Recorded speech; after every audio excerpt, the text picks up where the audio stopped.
Boa noite, graça e paz. As crianças estão sendo a maioria aqui, né? Estava vendo a quantidade de crianças, falei, nossa, as crianças são a maioria aqui no culto, hein? Glória a Deus pelas crianças. Hoje nós vamos continuar falando sobre a igreja vitoriosa de Cristo. Tem igreja vitoriosa aí? Amém? Você é a igreja viva de Cristo? Glória a Deus. Estava relembrando, nós iniciamos falando aqui o que é igreja, né? A pastora Luana trouxe aqui um pouco do que é a igreja. A igreja é o corpo de Cristo, né? Que se reúne tanto de forma local, em igreja local, como o corpo de Cristo na terra. Né? Nós sozinhos, nós somos os membros do corpo de Cristo. O corpo de Cristo é formado pelos membros. E a palavra igreja significa assembleia, essa reunião dos santos. Essa reunião, né, dos santos com um propósito de glorificar o Senhor, de cultuar ao Senhor, de adorar ao Senhor. E depois veio a pastora Terezinha no segundo dia, falou sobre o início da igreja, né, com a descida ali do Espírito Santo, iniciou-se a igreja de Cristo. E houve ali muitos convertidos, né, e como viviam aqueles convertidos? Viviam com alegria, né, com alegria. Quando a gente fala de igreja primitiva, a gente, não sei, mas vem na minha mente uma igreja muito alegre, muito disposta, né, em servir. Diz que eles estavam todos os dias juntos, ou no templo ou nas casas eles se reuniam. Então nós pensamos logo em comunhão, né, em salvação. Ali havia muitas... Cada dia o Senhor ia acrescentando aqueles que iam sendo salvos. Então, ali havia batismo, salvação, comunhão, ceia, algo de muita alegria. E aí nós vemos, no terceiro dia, nós vimos sobre a história da igreja. Um pouco da história da igreja. Nós estamos há 2000 anos, né, que Cristo se foi, 2000 ano de 2020. E nós vimos aqui em poucos minutos, né, um pouco da história da igreja. E o que homens e mulheres enfrentaram para que esse evangelho chegasse até nós. Quando a gente estuda um pouquinho, né, daquilo que homens tiveram que passar aqui nesta terra e perseverar em frente a oposições, a perseguições, a heresias, tiveram que se levantar contra a igreja, né, que se tornou uma igreja herética, e se levantar com oposição e sofrer por causa disso, e a gente começa a valorizar mais aquilo que nós temos, né? Não sei você, mas eu pude dar ainda maior valor, né, àquilo que nós temos aqui, essa oportunidade que nós temos, essa liberdade, como nós vimos até mesmo no culto de domingo, né? Quantos cristãos gostariam de estar aqui? Mas nós vemos que na Índia tem entre 60 a 70 mil cristãos presos por conta, né, por causa do amor a Cristo. E tantos outros países que têm sofrido perseguição, mas isso me faz valorizar ainda mais aquilo que nós temos. Amém? A liberdade que nós temos e fazer com maior alegria, com maior contentamento. E a semana passada a Simone falou sobre a unidade do corpo, a importância de estarmos juntos, né, reunidos, cada um ter uma função no corpo e também servir, né, ao corpo de Cristo. E o que nós vamos falar também um pouquinho hoje nós vamos falar sobre os sinais de uma igreja viva. Amém? Quais são os sinais de uma igreja viva? Aí alguns podem perguntar assim, mas existe igreja morta? Engraçado que lá no Apocalipse, Jesus, para uma das igrejas, falou, eis que você tem fama que está vivo, mas está morto. Então tem igreja morta. E quais são os sinais de uma igreja viva? Nós vamos ver um pouquinho aqui. Será que nós somos uma igreja viva? Porque das 7 cartas do Apocalipse, para uma Jesus escreveu, você tem fama que está vivo, mas está morto. Consolida o resto que está para morrer aí. Tem um pouco aí que não deixou suas vestes ser manchadas. Que eles se guardem assim, com as suas vestes brancas. Porque ao vencedor, né, eu darei, né, a coroa da vida. Então, há sim pessoas que pode até parecer que está vivo, mas está morto. Pode parecer a igreja que você olha e fala, nossa, essa igreja aí é poderosa. Mas Jesus pode olhar e falar, está morto. Como ele disse também para a igreja de Laodiceia, você diz que é rica, abastada, mas eu te digo, você é pobre, miserável, cega e nua. Era uma igreja que achava que tinha tudo e que não precisava de nada. Ela era autossuficiente. Uma igreja talvez rica, né? Em que os membros fossem ricos, talvez, que não lhes faltava nada. E Jesus disse, você é pobre, miserável, cego e nu. Peço que compre de mim ouro. Peço que compre de mim as vestes. Ou seja, nós podemos nos tornar uma igreja em que Cristo está do lado de fora, porque ali em Laodiceia, Cristo estava do lado de fora. E ele batia a porta. Se você abrir, eu entrarei e cearei com você. Como pode uma igreja com Cristo do lado de fora? Então, quais são os sinais de uma igreja viva? Será que nós podemos nos considerar que nós estamos vivos em Cristo? Que nós temos comprado de Cristo as vestes, o ouro, né, o colírio para ver, para os nossos olhos abrir? Eu queria iniciar com você aqui lendo 2 Coríntios 3.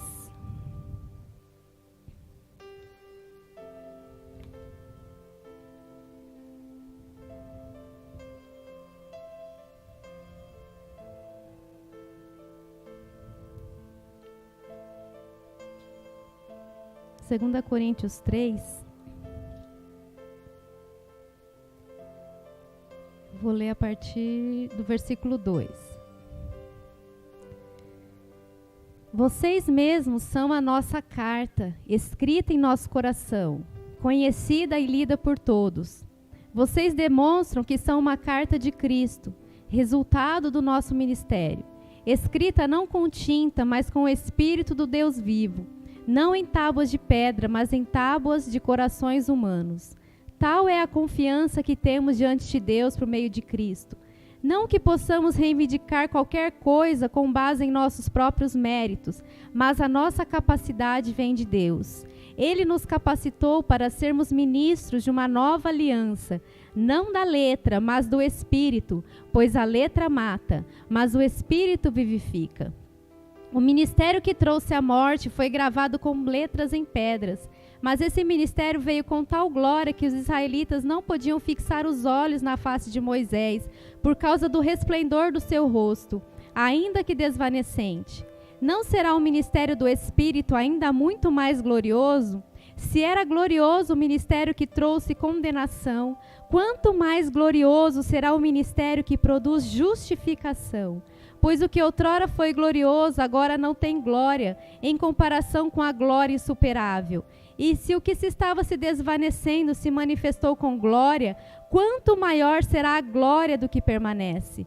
Portanto, visto que temos tal esperança, mostramos muita confiança. Não somos como Moisés, que colocava um véu sobre a face, para que os israelitas não contemplassem o resplendor que se desvanecia. Na verdade, a mente deles se fechou, pois até hoje o mesmo véu permanece quando é lida a antiga aliança. Não foi retirado, porque é somente em Cristo que ele é removido. De fato, até o dia de hoje, quando Moisés é lido, um véu cobre os seus corações. Mas quando alguém se converte ao Senhor, o véu é retirado. Ora, o Senhor é o Espírito, e onde está o Espírito do Senhor, aí a liberdade. E todos nós que com a face descoberta contemplamos a glória do Senhor, segundo a sua imagem, estamos sendo transformados com glória cada vez maior, a qual vem do Senhor, que é o Espírito. Aqui o apóstolo Paulo estava falando para a igreja de Corinto sobre esse glorioso ministério da nova aliança. Ele estava fazendo ali uma comparação com o ministério de Moisés no Velho Testamento, que tinha por base a lei, uma lei gravada em pedras.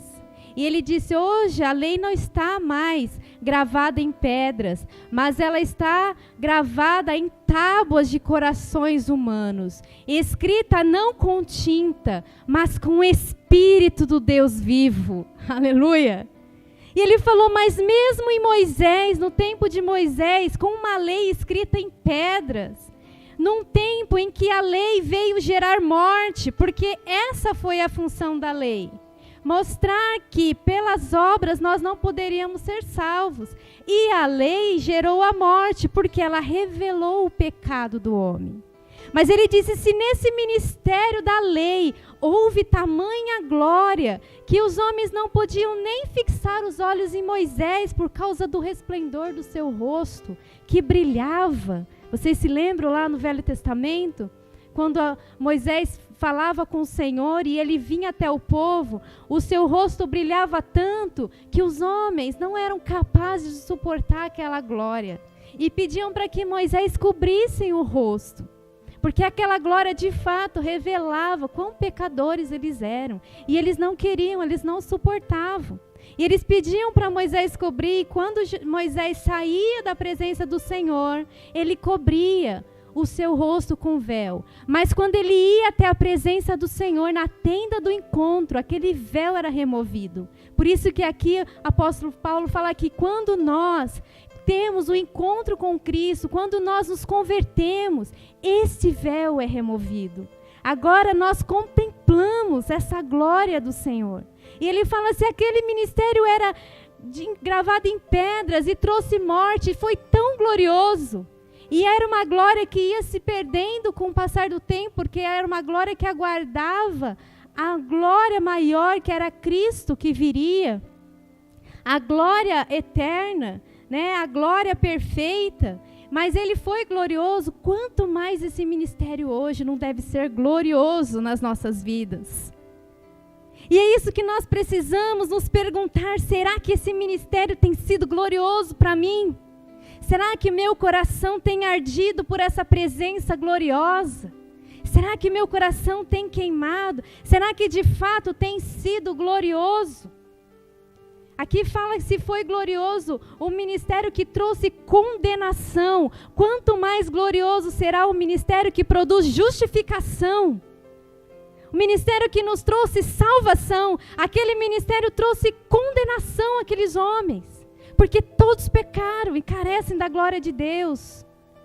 Mas nós estamos em Cristo e esse ministério nos trouxe justificação, nos trouxe salvação e é glorioso, aleluia.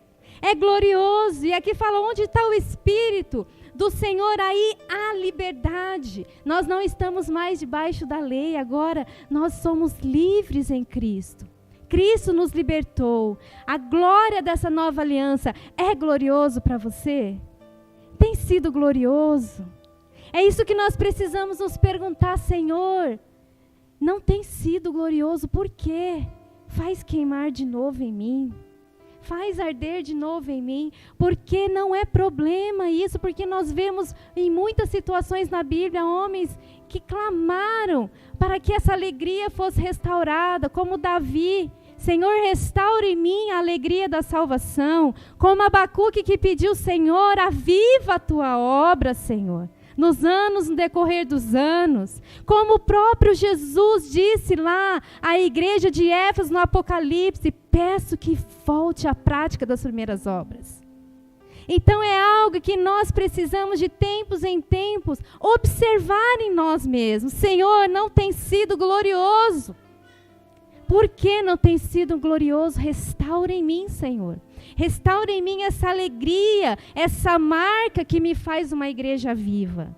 Essa marca que faz com que eu seja um testemunho, Pai, da salvação.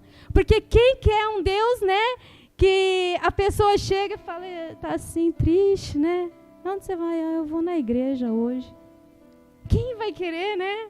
Um Deus que olha para a cara da pessoa e fala, nossa, mas que Deus é esse?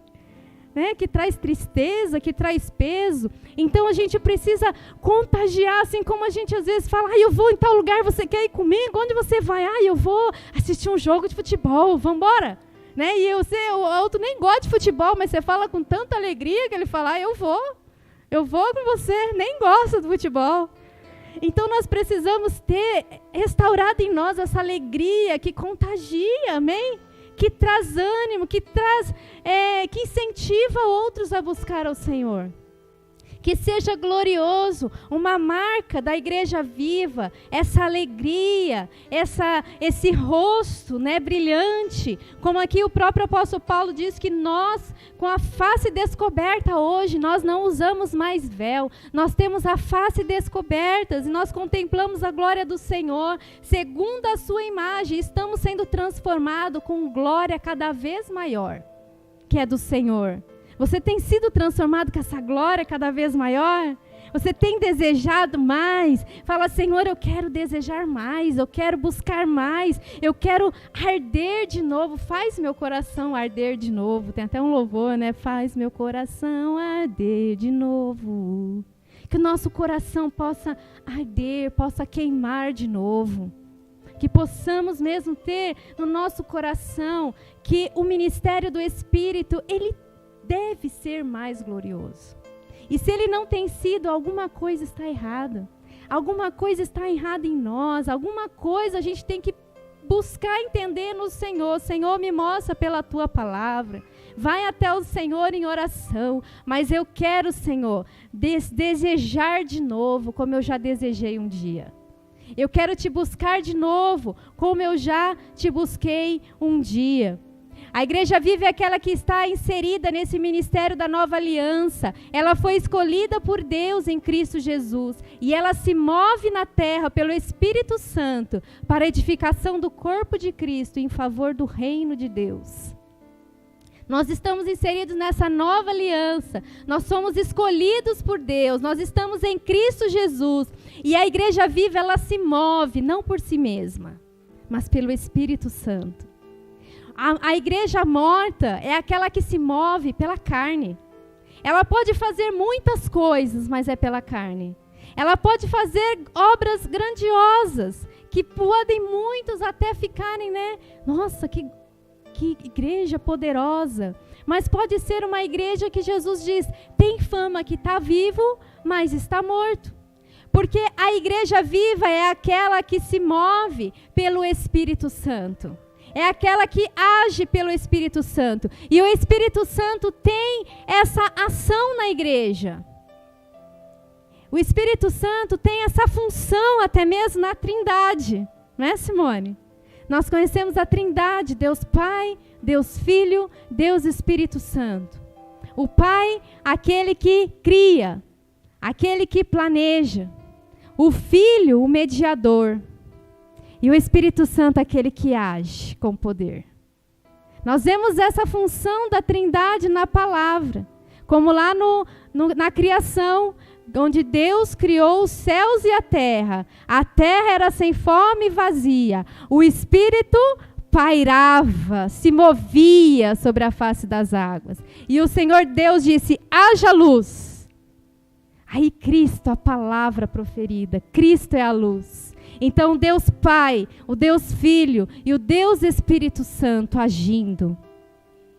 Quando aquela palavra no Vale dos Ossos Secos para Ezequiel também, onde havia um vale de ossos secos, o Senhor Deus disse ao homem, profetiza, ó filho do homem. Essa foi a ordem do Senhor. A palavra era Cristo, mas a ação veio pelo Espírito.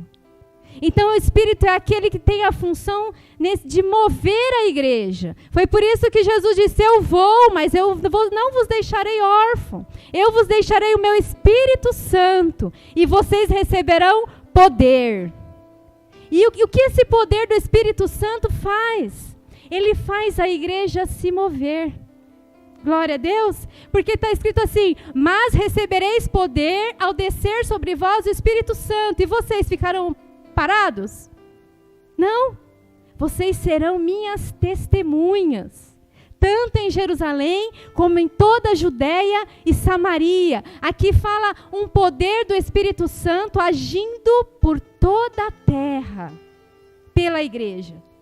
Não significa que eu e você vamos por toda a terra, mas significa que onde nós estivermos, o Espírito Santo estará agindo com poder.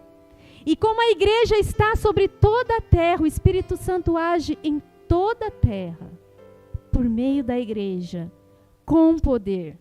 A igreja viva é aquela que entende que ela vive num ministério glorioso e que ela resplandece a glória de Cristo.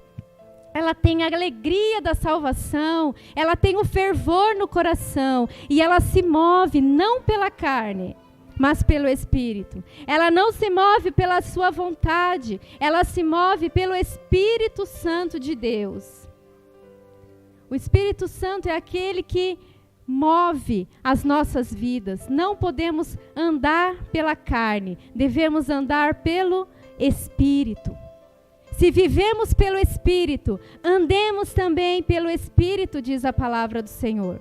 Precisamos andar pelo Espírito. A igreja cheia do Espírito Santo é uma igreja viva, que age e se movimenta por toda a terra, não fica parada.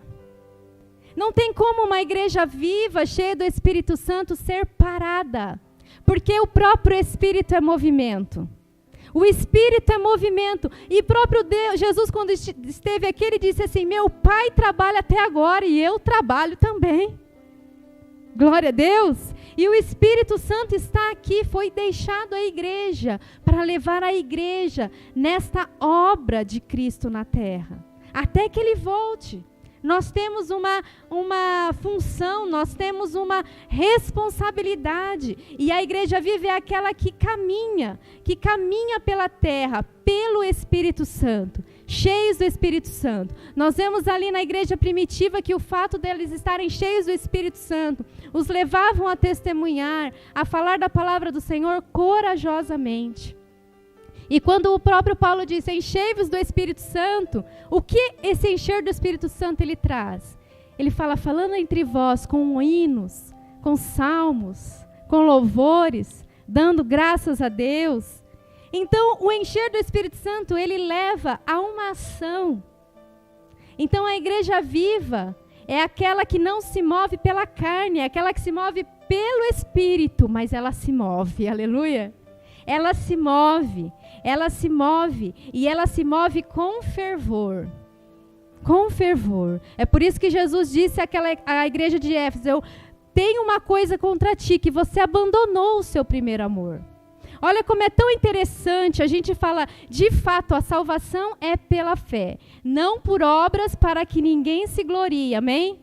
Só que se você for ler as 7 cartas do Apocalipse, em todas elas, Jesus vai falar que conhece as obras daquela igreja. Eu conheço as tuas obras. Eu conheço a tua perseverança. Eu conheço o teu labor. Eu conheço o teu trabalho. Eu conheço a tua pobreza. Eu conheço a tua dificuldade. Jesus está olhando para a nossa situação, para aquilo que nós estamos fazendo. E as obras não são só importantes, como ele pede para que a gente volte à prática das primeiras obras. Olha só. Peço que você volte. Então é muito importante para Cristo.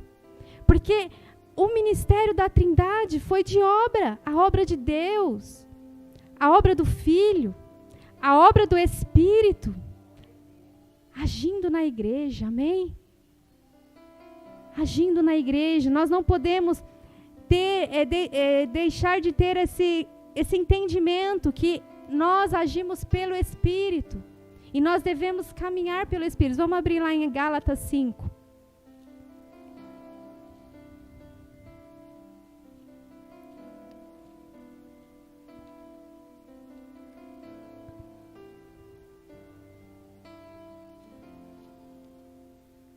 Gálatas 5, a partir do versículo 16.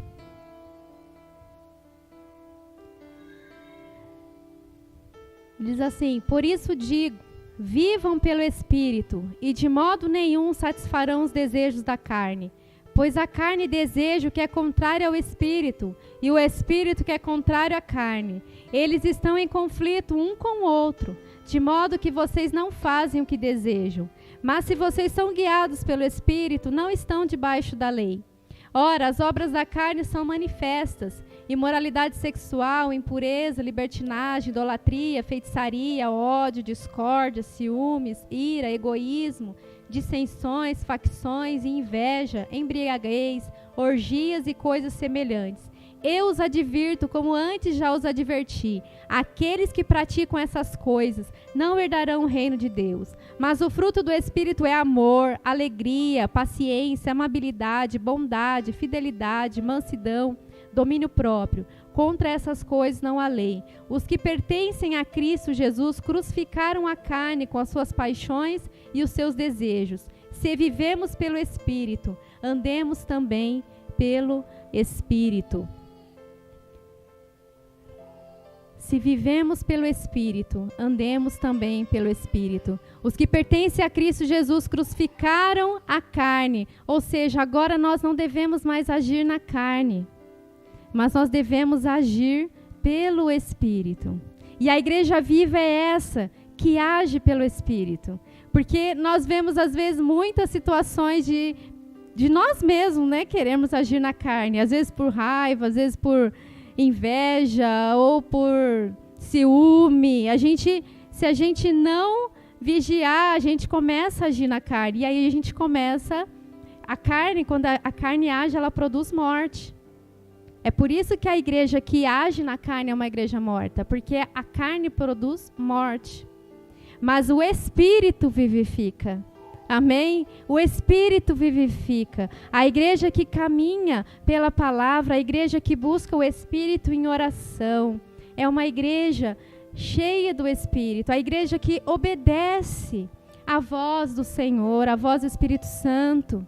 Que ouve, né, entende a vontade do Pai e faz a vontade do Pai. Essa é uma igreja viva, uma igreja abundante em boas obras. Amém? Com uma fé operante. Eu vou ler com vocês aqui uma igreja que tinha essa marca.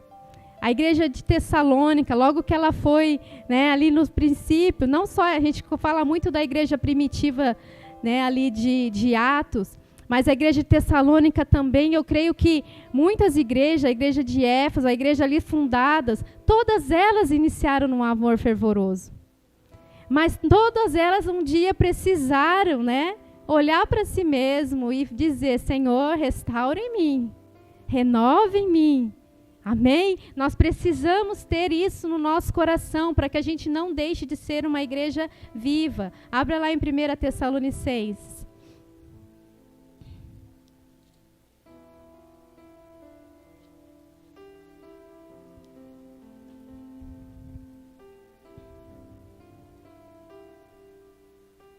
Nós vamos ver que a marca desta igreja, que era uma igreja abundante em boas obras, ela tinha uma fé operante, um amor abnegado, uma esperança viva.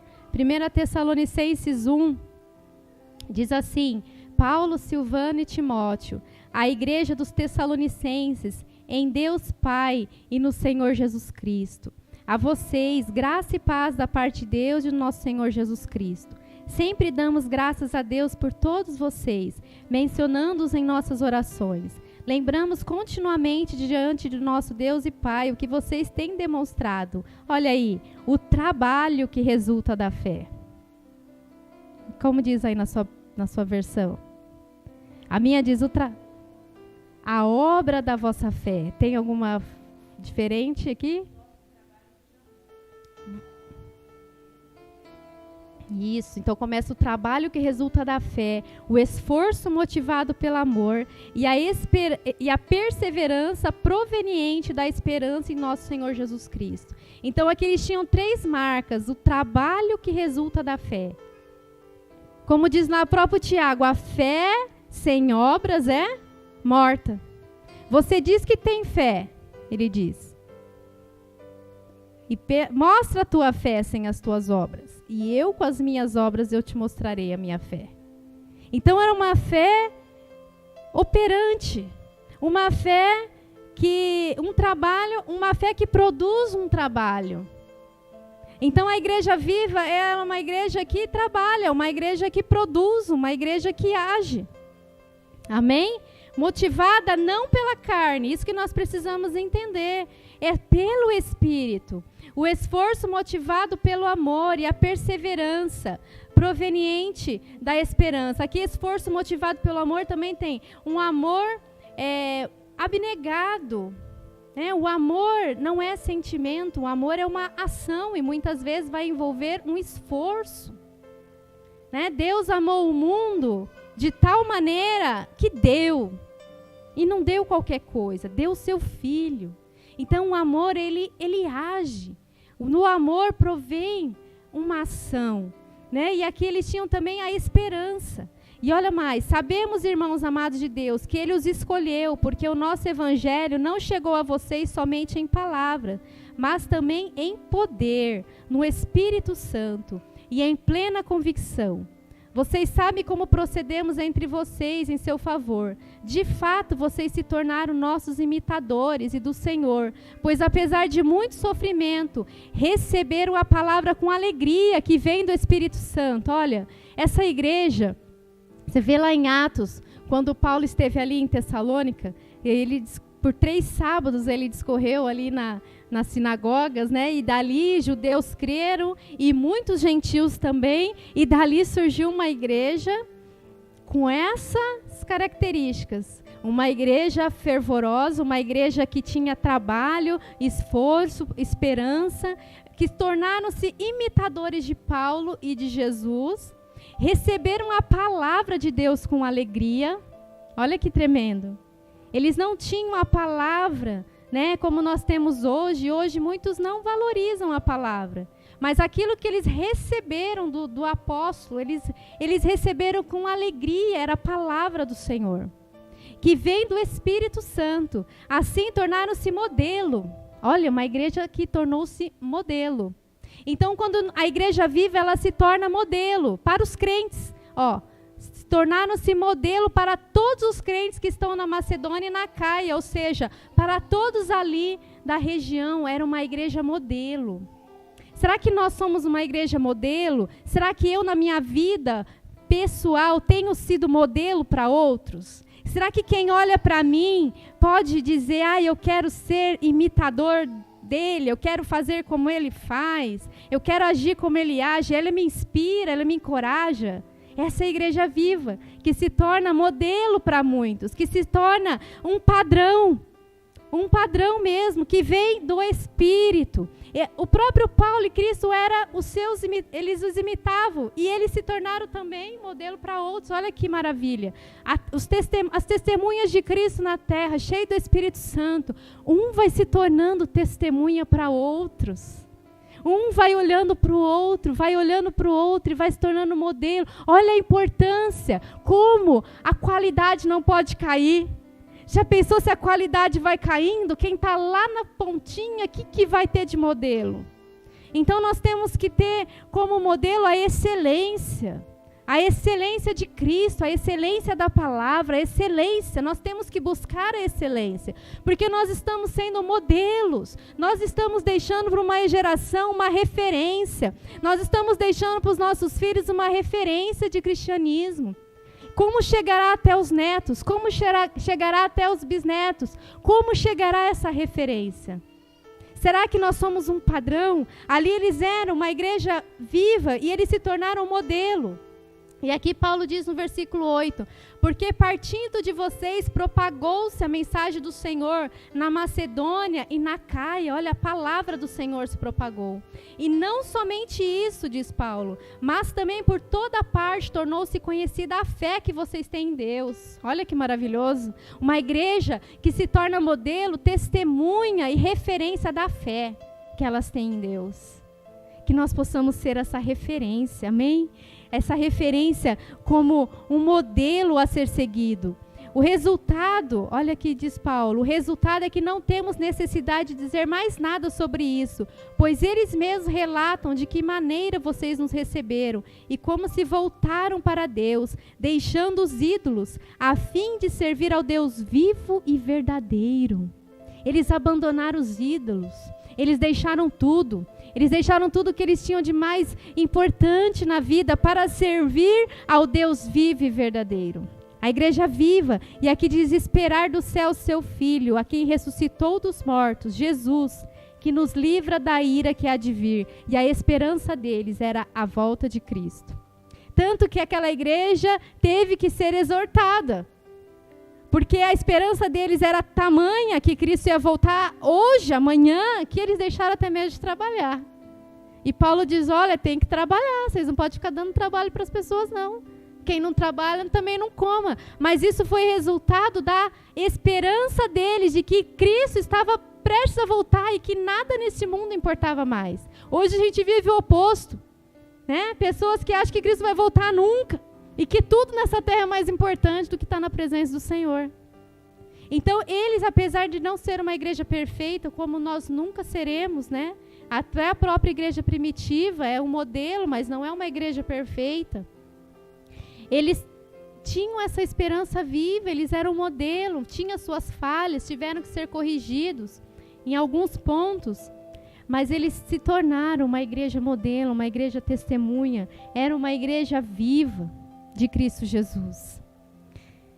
Que possamos ser essa testemunha, esse modelo para outros, né? Para aqueles que estão ao nosso redor, aqueles que têm filhos para os seus filhos, para aqueles que têm esposas, maridos, parentes, que as pessoas olhem e vejam, ali vai, né, um cristão modelo, que olha para você e vê que você é referência.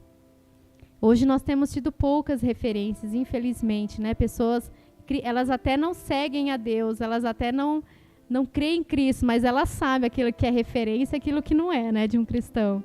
E nós temos visto poucas referências, mas nós precisamos ter avivado em nós essa esperança, esse ministério que é glorioso, que precisa arder no nosso coração e que precisa nos levar a uma ação guiada pelo Espírito Santo.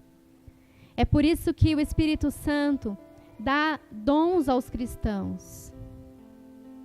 É tão importante a ação da igreja que o Espírito Santo dá dons para cada um. Ou seja, ninguém fica de fora. Todos recebem dons espirituais, amém? Uma igreja viva é aquela que está em Cristo Jesus, cheia do Espírito Santo, que se torna ativa, guiada pelo Espírito Santo e que conhece, não é ignorante quanto aos dons espirituais. Vamos ver lá em 1 Coríntios 12. Os dons espirituais que podem edificar o corpo de Cristo. 1 Coríntios 12. A Simone leu aqui, nós vamos ler de novo com mais um enfoque aqui nos dons. Uma igreja viva é operante, conhece o seu dom espiritual e o usa em favor da igreja para o bem comum. Você conhece o seu dom espiritual? Você pode dizer, o meu dom é esse? Aqui Paulo diz aqui no versículo 1, capítulo 12. Irmãos, quanto aos dons espirituais, não quero que vocês sejam ignorantes. Não quero. Se ele não queria, é porque nós podemos ser ignorantes quanto aos dons.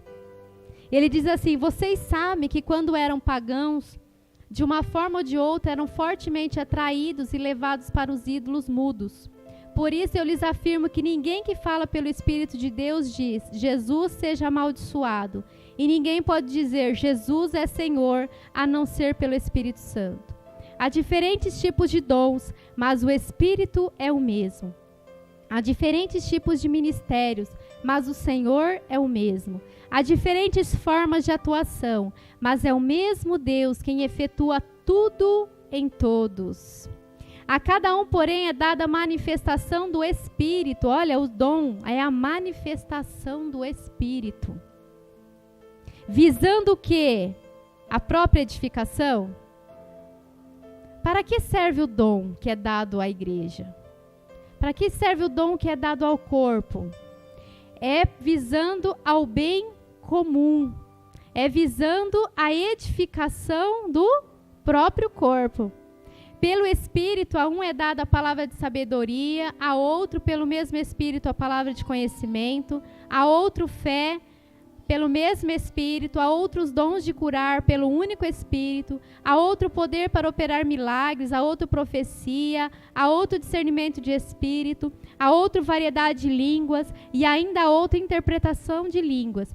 Todas essas coisas, porém, são realizadas pelo mesmo e único Espírito. Ele as distribui individualmente a cada um como quer. Então o Espírito Santo, ele distribui dons a cada um, visando o bem comum. A cada um é dada a manifestação do Espírito. Então, pelo dom, há a manifestação do Espírito. E aqui nós precisamos conhecer os nossos dons. Você conhece seu dom? Vou deixar com você essa pergunta. Para que você mesmo faça ao Senhor, ao Espírito Santo, qual é o meu dom?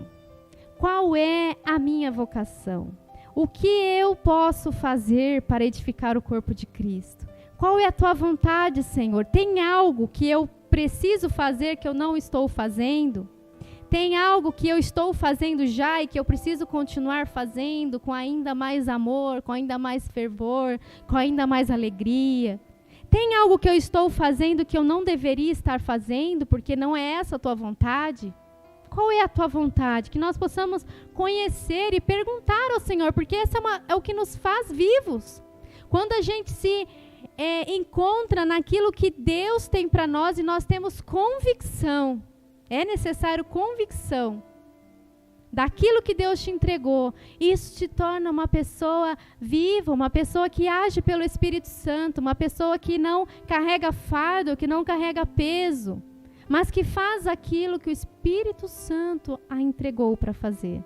E é a manifestação do Espírito. E olha que essa igreja era uma igreja que o apóstolo Paulo estava exortando, porque eles começaram a competir. Um queria ser melhor que o outro nos dons. Se tornaram como crianças, né? Se tornaram como carnais. Mas eles estavam ali exercendo o dom espiritual e Paulo não diz que eles deixaram, né, de ser cristão por causa daquelas atitudes, não. Eles foram repreendidos, eles estavam agindo como crianças, que precisavam amadurecer, que precisavam crescer e que precisavam entender a função e a importância do dom no corpo de Cristo, que é para a edificação da igreja. O dom é a manifestação do Espírito. A manifestação do Espírito, mesmo a gente não sendo perfeito. Mesmo a gente não sendo perfeito, o Espírito Santo age. E quem é perfeito, né? Se dependesse a gente ser perfeito para exercer os dons, a gente está perdido, né? Mas pelo Espírito nós vamos amadurecendo, nós vamos crescendo pela palavra. Nós vamos crescendo e buscando direção no Senhor. E o dom não é para ser guardado. A gente lembra daquela parábola, como aquele servo foi advertido quando ele guardou aquele dom. Quando ele escondeu aquele dom. Ele falou, você sabia que eu era senhor e era severo. Poderia ter colocado no banco para render. Ou seja, nós precisamos colocar os dons a serviço do reino, a serviço de Cristo, para edificação do corpo. Imagina uma igreja em que todos entendem o seu dom e que todos trabalham para a edificação do corpo. O que infelizmente nós vemos muitas vezes é que uns trabalham e outros ainda não entendem a sua função. Mas pensa numa igreja como um relógio, em que cada um entende a sua função e uma engrenagem perfeita. Se torna uma igreja viva, uma igreja operante, uma igreja testemunha, uma igreja em que todos trabalham com alegria, uma igreja que todos querem fazer algo para o Senhor, né? Aquele que, como diz Paulo, aquele que cante, aquele que profetize, um tem salmo, outro tem palavra, outro tem doutrina, mas todos trabalham para a edificação do corpo de Cristo. É maravilhoso. É maravilhoso ver a própria igreja sendo despertada pelo Espírito Santo. Mas isso é uma busca nossa, individual.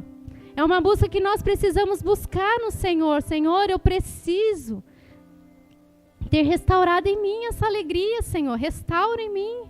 Restaura em mim esse desejo, esse fervor. O que eu posso fazer para servir esse reino maravilhoso.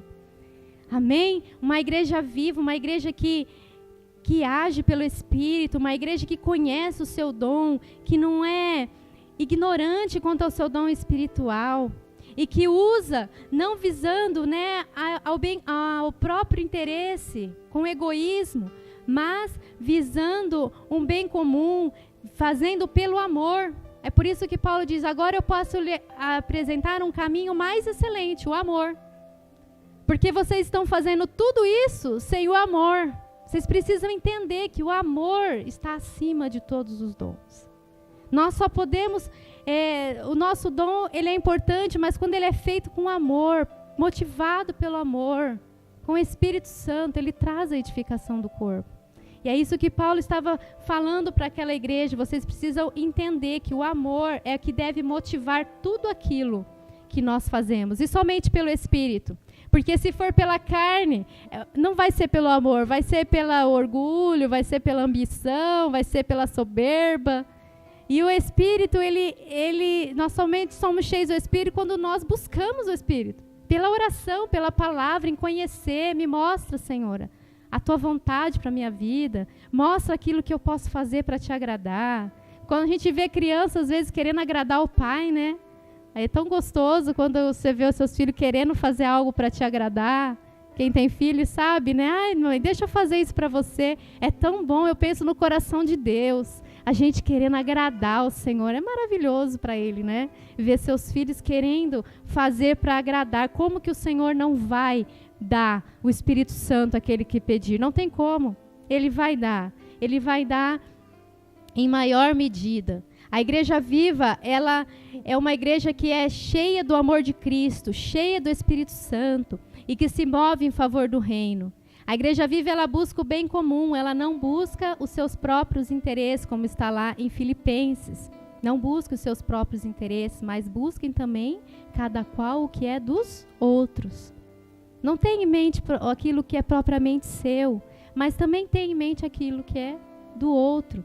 Essa é uma igreja viva, uma igreja operante. A igreja de Éfeso era uma igreja que no início agia com amor fervoroso, como nós falamos aqui no início, mas que aos poucos foi perdendo aquele fervor. Aos poucos foi deixando a chama se apagar, a ponto de o Espírito Santo, por meio de Cristo ali, chamar aquela igreja, né, de volta ao primeiro amor. Vamos ver lá em Apocalipse 2.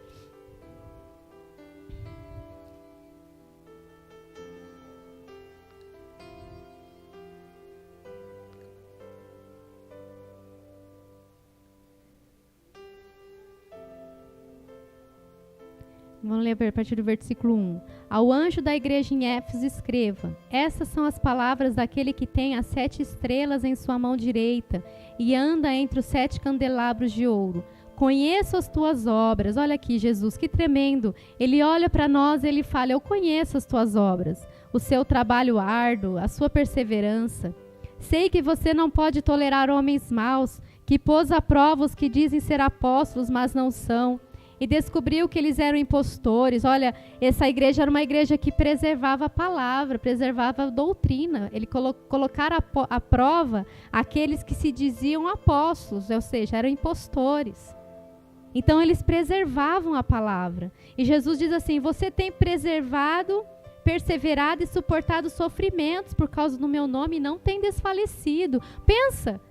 Onde que essa igreja perdeu o primeiro amor? Uma igreja que guarda a doutrina, uma igreja que não tolera homens maus, uma igreja que persevera e suporta sofrimentos por causa do nome de Cristo e não tem desfalecido.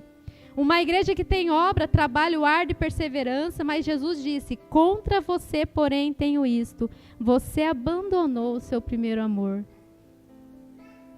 Já não tinha mais alegria.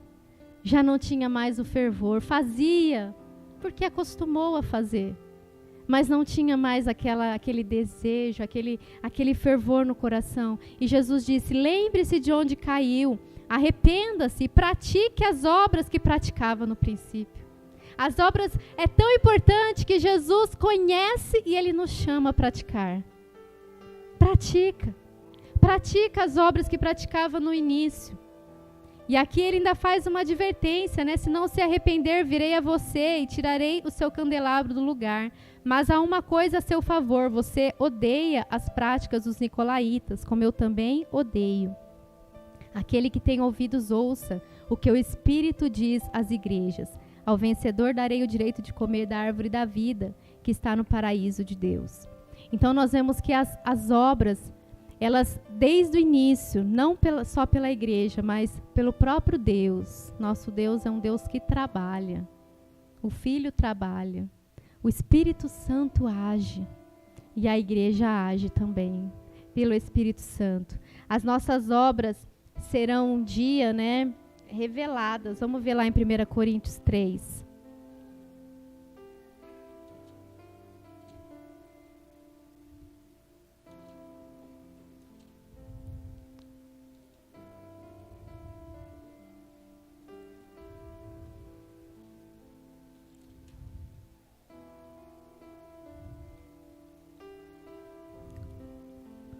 Primeira Coríntios 3.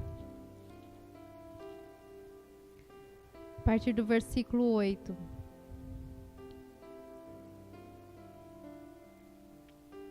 O que planta e o que rega tem um só propósito, e cada um será recompensado de acordo com seu próprio trabalho.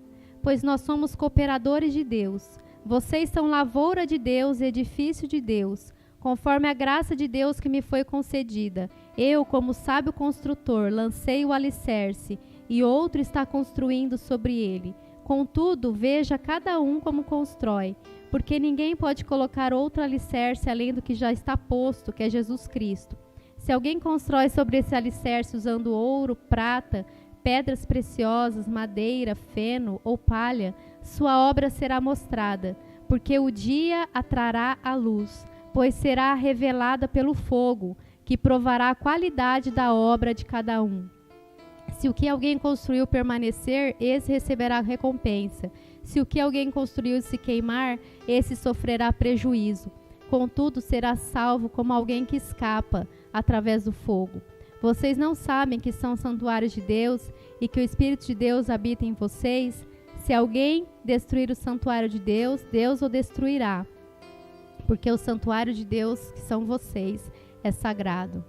Então aqui o apóstolo Paulo fala, veja como edifica. O fundamento é Cristo. Pensa numa obra em que o fundamento é Cristo. Como nós temos edificado.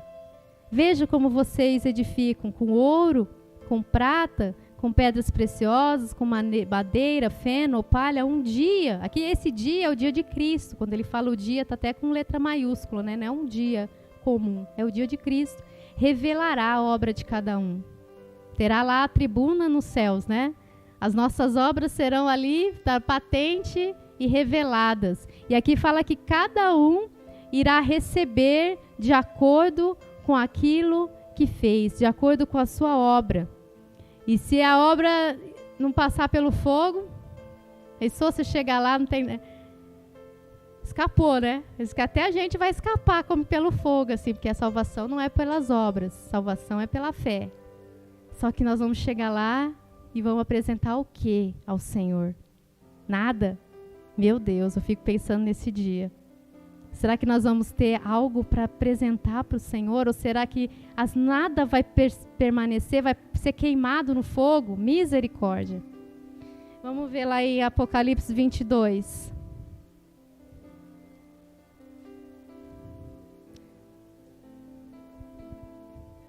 O dia eu estava falando sobre esse juiz, a Melissa falou assim, ela falou, ai que medo, falou, ai que medo, o que vai ser mostrado que fez o de bom? Eu falei, tanto de bom quanto de ruim, né? O de bom vai permanecer, agora o de ruim vai ser queimado. Ela, ai que medo, é para ter medo mesmo, é para ter temor, que nós um dia todos estaremos diante do Senhor, né? Dando conta, né, daquilo que fez. Apocalipse 22, 12. Diz assim, eis que venho em breve, a minha recompensa está comigo, e eu retribuirei a cada um de acordo com o que fez. Amém? Glória a Deus. A igreja viva é uma igreja que é cheia do Espírito Santo, que age movida pelo Espírito Santo, que conhece os seus dons, que trabalha para a edificação do corpo de Cristo, em favor do reino de Deus, que faz por amor, que edifica com pedras preciosas, com ouro, com prata, que busca o crescimento em Deus, aprender mais da sua palavra, que de tempo em tempo está buscando no Senhor para, Senhor, eu estou meio desanimado, não posso agir assim, né? Estou diante de um ministério glorioso. Restaure em mim, Senhor. Restaure em mim esse fervor, essa alegria, porque eu quero edificar com pedras preciosas, com ouro, sobre o fundamento que é Cristo. Amém? Tem igreja viva aí? Amém? Que conhece seus dons. Vamos todos buscar no Senhor, estar conhecendo os dons, aquilo que o Senhor quer que nós façamos, aquilo que o Senhor espera de nós nesses dias, como podemos nos tornar exemplos, né, para aqueles que olham para nós. Vamos nos colocar em pé? Amém? Semana que vem nós teremos aí um pouquinho sobre algumas igrejas, né, como viviam, aspectos gerais, implicações práticas. O pastor Diego estará aqui, né, para ministrar. Então esteja conosco também, que nós possamos ser uma igreja viva e operante. Amém? Coloque seu coração diante do Senhor, peça para que Ele, né, se há algo que você precisa receber do Senhor, busque nele. Pai, em nome de Jesus, nós queremos, Pai, cada vez mais servir ao Senhor com alegria, cheio do Teu Espírito, Senhor, buscando mais a perfeição, a excelência. Pai, não queremos, Senhor, construir de qualquer maneira, não queremos edificar, Pai, de qualquer forma, porque nós estamos edificando sobre o fundamento que é Cristo. E nós sabemos, Pai, que a nossa obra um dia será passada pelo fogo, Senhor. Nós não queremos chegar diante do Senhor de mãos vazias. Nós sabemos, Pai, que o Senhor trabalha, o Filho trabalhava também, e o Espírito Santo continua trabalhando por meio da igreja. Que nós possamos ter essa fé viva, essa fé operante, Pai, esse amor abnegado, esse fervor no coração. Pai, onde há desânimo, que venha o ânimo do Espírito Santo, porque a Tua palavra diz não por força e não por poder, é pelo meu Espírito, diz o Senhor. É pelo meu Espírito que eu ajo no meio da igreja, que eu ajo no corpo de Cristo, é pelo Teu Espírito, Senhor, que todos nós possamos ser cheios do Espírito, caminhar pelo Espírito, viver pelo Espírito, buscar o Espírito Santo, buscar, Pai amado, servir ao corpo, buscar, Pai, ser testemunhas de Cristo, avançando, Pai, nesta terra no Teu propósito, sendo mesmo, Pai, referência para aqueles que olham, sendo mesmo, Pai, um referencial para essa geração que está chegando, que está crescendo. Pai, que possamos carregar em nós a marca de Cristo, que possamos ter alegria, Pai, no coração, que possamos caminhar com fervor. Restaure em nós, Senhor, esta alegria em Te servir, Pai. Que cada um de nós possamos conhecer bem aquilo que nos foi dado pelo Senhor e exercer com alegria, Pai, com contentamento, sabendo que é o Senhor que age em tudo em todos, Pai.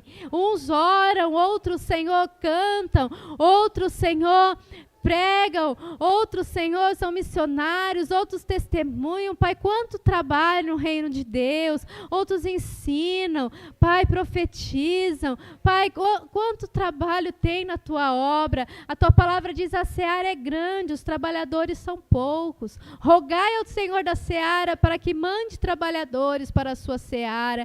Pai, nós clamamos a Ti para que nós sejamos esses trabalhadores. Envia-nos a nós mesmos, Pai, nós queremos buscar em Ti aquilo que o Senhor tem para nós. Enche-nos, Pai, do Teu Espírito Santo, e que sejamos uma igreja viva nesse bairro, testemunha para esse bairro, Senhor, referência para esse bairro. Pai, que possamos mesmo encher de alegria esse bairro que nós estamos. Pai, que eles venham buscar essa alegria, Pai, que todos nós possamos ser testemunhas, modelos, Pai, para o lugar que nós estamos. Em nome de Jesus, queremos voltar mesmo à prática das primeiras obras, Senhor. Que o Senhor possa olhar para nós e ver, Pai, uma igreja viva, Pai, operante, cheia do Espírito Santo. Em nome de Jesus. Amém. Amém. Pode aplaudir ao Senhor. Glória a Deus. Amém. Quinta-feira nós vamos iniciar um propósito, né, de cura e libertação também, maravilhoso. 7 semanas, não será apenas um mês, serão 7 semanas. Se você tem pessoas que você precisa clamar por salvação, orar por libertação, de vícios, de pecado, de vidas, né? Toda sorte de escravidão que pode existir nesse mundo, vem aqui orar conosco, clamar ao Senhor, também por cura, né? Nós temos tantos pedidos hoje, vamos colocar diante do Senhor. Amém? Que o amor de Deus Pai, a graça salvadora do Senhor Jesus e a doce consolação do Espírito Santo repouse sobre nós, desde agora e para sempre. Amém. Deus abençoe. Amém? Vamos com Deus.